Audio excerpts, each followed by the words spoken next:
Subscribe and share my channel Sudarsana.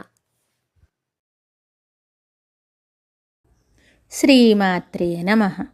Shri గురుభ్యో నమః. శ్రీమద్దేవి భాగవతము 8వ స్కందము. కింపురుష వర్షమునందు హనుమంతుని ద్వారా శ్రీరామచంద్ర రూపమును, భారతదేశమున నారదుని ద్వారా నారాయణ రూపమును స్తుతించుట, ఉపాసనల మరియు వర్ణించుటను గురించి, అటులనే భారతదేశ మహిమను వివరించుట. కింపురుష వర్షమునందు చరాచర జగత్తును శాసించు దశరథనందనుడు భగవంతుడగు శ్రీరామచంద్రుడు విరాజమానుడై ఉండును. భగవతి సీతాదేవి ఆ స్వామితో సుశోభితురాలై ఉండును. ఆంజనేయుడు ఆదిపురుషుడగు ఆ స్వామిని స్తుతించుచుండును.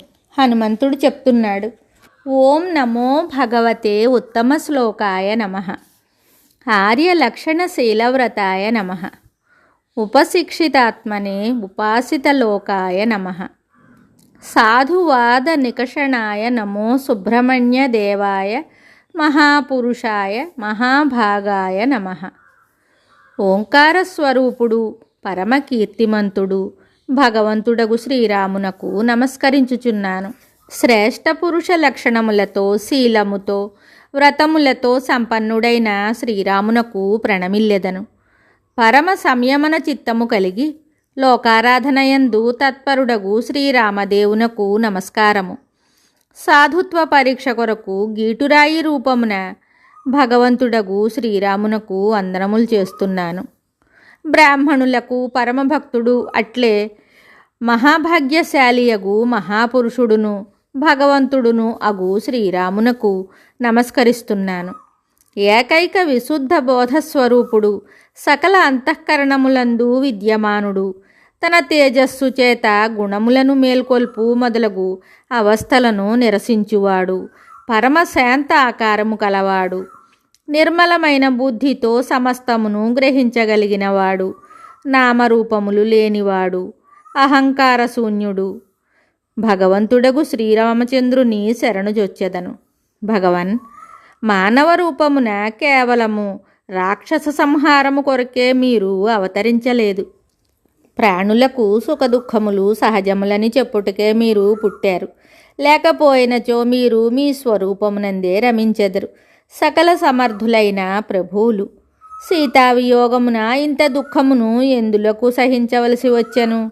లక్ష్మణునకు శ్రేష్ఠ సోదరుడు అయిన శ్రీరామచంద్ర ప్రభు నిశ్చితముగానే ఉన్నత కులమునందు జన్మించిన వారు, మిగుల సుందరులు, మాట్లాడుటయందు నేర్పరులు, నిర్మలమైన బుద్ధి కలవారు, ఉత్తమ యోనియందు జన్మించినవారు. వీరిలోని ఏ గుణము కూడా మిమ్ములను ప్రసన్నము చేసుకొనుటకు సాధనము కాజాలదు. మీరు ఆత్మజ్ఞానులైన పురుషుల ఆత్మ, పరమ సుహృదులు, త్రిలోకములందు అనురక్తులై కూడా ఆ గుణములతో అంటి ఉండరు.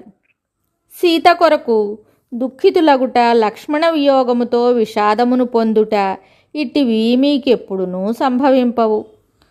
అయినప్పటికీ జగత్తునకు ప్రబోధము సలుపుటకు, అటులనే ప్రేమ యొక్క మహత్యమును ప్రకటించుటకే మీరిదంతయును చేస్తున్నారు.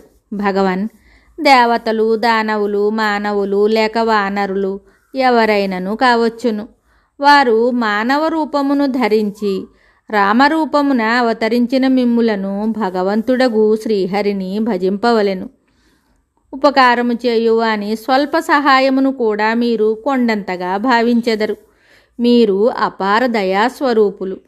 పరమధామమునకు వెళ్ళునప్పుడు మీరు ఉత్తర కోసల దేశవాసులందరినీ కూడా వెంట తీసుకొని వెళ్ళారు. శ్రీనారాయణుడు చెప్తున్నాడు, నారద, ఇట్లు కింపురుష వర్షమునందు కపివరుడగు ఆంజనేయుడు, సత్యప్రతిజ్ఞుడు, దృఢవ్రతుడు, కమలపత్ర విశాలనేత్రుడు భగవంతుడగు శ్రీరాముని స్తుతించును. ఆ స్వామి గుణములను గానము చేయును. భక్తితో చక్కగా ఆ ప్రభువును స్తుతించును. ఈ అద్భుత కథా ప్రసంగమును వినిన పురుషుని సకల పాపములు నశించును. అట్టివాడు శ్రీరాముని పరమధామమునకు అధికారి అగును. శ్రీనారాయణుడు చెప్తున్నాడు, నారద, ఈ భారతదేశమునందు ఆదిపురుషుడనగు నేను విరాజిల్లుచుందును. నీవు నిరంతరము నన్ను స్తుతించుచుందువు. నారదుడు చెప్తున్నాడు, ఓం నమో భగవతే ఉపశమశీలాయో పరతానాత్మాయ నమో కించన విత్తాయ ఋషభాయ నరనారాయణాయ పరమహంస పరమగురవే ఆత్మారామాధిపతయే నమో నమః. శాంతస్వభావుడు, అహంకార శూన్యుడు, ధనహీనులకు పరమధనము, ఋషులయందు ప్రముఖుడు, పరమహంసలకు శ్రేష్టమగు గురువు, ఆత్మారాములకు ఆధీశ్వరుడు అయిన ఆ ఓంకార స్వరూపుడు భగవంతుడగు నారాయణునకు పదే పదే నమస్కారములు. జగదుత్పత్తి సమయమున కర్త అయినప్పటికీ కూడా కర్తృత్వాభిమాన బంధమున బంధింపబడనివాడు, శరీరమునందు నివసించుచూ కూడా దైహిక గుణములగు ఆకలి దప్పులతో పీడింపబడనివాడు, ద్రష్ట అగుచూ కూడా తన దృష్టి దృశ్యముల గుణదోషములతో కలుషితము కానివ్వనివాడు, సంగమరహితుడు, విశుద్ధ సాక్షి స్వరూపుడు భగవంతుడవగు నారాయణునకు నీకు నమస్కారము. యోగిరాజువగు ప్రభు, పురుషుడు అంత్యకాలమునందు అహంకార శూన్యుడై నిర్గుణ బ్రహ్మయందు భక్తితో తన మనస్సును లగ్నము చేయుటయే యోగి యొక్క సాఫల్యమని హిరణ్యగర్భుడగు బ్రహ్మ చెప్పెను. భగవన్, సాంసారిక పారలౌకిక భోగములందు కోరిక కలుగు వ్యక్తి స్త్రీ పుత్ర ధన విషయములను చింతన చేయుచు మరణించును. అట్లే విద్వాంసులు కూడా తమ ఈ కలుషిత శరీరము నశించునను భయముతో నిండి ఉన్నట్లయితే అతని విద్యాభ్యాసము కూడా కేవలము పరిశ్రమయే అగును. అందువలన ఇంద్రియములకు అధిష్టాతవగు ప్రభు, మీరు మీ అందు సహజముగానున్న ఆ భక్తి యోగమును దయతో నాకు ప్రసాదించుడు. దానిని ఆలంబనగా చేసుకొని మాయారచితమై అత్యంత సుదృఢమైన మమతాహంకారములను వెంటనే ఖండించెదను. ఇట్లు తెలుసుకొనదగిన సమస్త రహస్యములను దర్శించు మునివరుడగు నారదుని ద్వారా అప్రమేయ స్వరూపుడు భగవంతుడగు నారాయణుడు నిరంతరము స్తుతింపబడుచుండెను. మిగతా కథ తరువాయి భాగములో తెలుసుకుందాము. శుభం. Subscribe and share my channel Sudarsana.